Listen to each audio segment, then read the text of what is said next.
என் பேர் வீர் மாத்ரே. நான் ஜல்டீஸ்வர் பக்கத்து ஊருக்காரன். எனக்கு ஆல்ரெடி கழுத்து மேலே கடன் இருக்குது. எனக்கு எங்கேயாச்சும் எப்படியாச்சும் பணம் கிடச்சா அதை வச்சு என் கடனை அடிச்சிடுவேன்.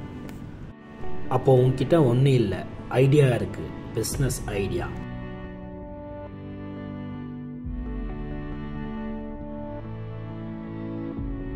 மிஸ்டர் சார், இன்னைக்கு பிஸி, நாளைக்கு கன்ஃபார்ம் சொல்கிறேன்.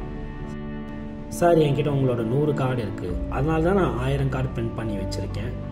சார், நீங்கள் ஒரு வாட்டி என் ப்ரொப்போசலை பாருங்கள். இந்த ஃபோட்டோ யாருது எல்லா இடத்துலையும் இருக்குது. அவர் தான் பர்வேஷ் கோஸ்வாமி, இந்தியாவோட பெரிய ஏர்லைன்ஸ் வச்சு இருக்காரு.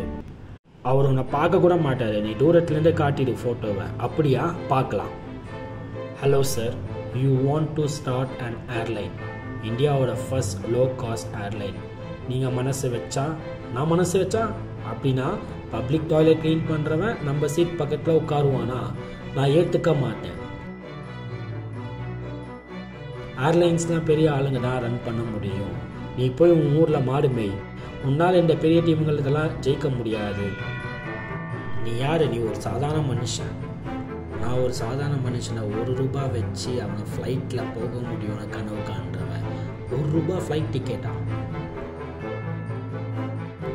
உயிர் மதிப்பு ₹1வா? சார், ஒரு சான்ஸ் கொடுங்க. நான் சாதாரண மக்களை ஆதாயத்தோட வைக்கணும்னு ஆசைப்படுறேன். டீல் சொன்னால் நம்மளை பிளெயினில் கூட்டிகிட்டு போவான்னு. எல்லா பறவைக்கும் ரெக்கை இருக்குது, அதுக்குன்னு எல்லாம் பறக்கணும்னு அவசியம் இல்லை. அவன் என்ன சொல்கிறானோ அதை பண்ணுவான். பண்ணுவல்ல? ஆஹாய், அவ்வளோதான், நீ ஆரம்பி. Food, water, current, medical facility மாதிரி லோ காஸ்ட் ஏவியேஷனும் நம்ம நாடுக்கு ரொம்ப முக்கியம் வளர.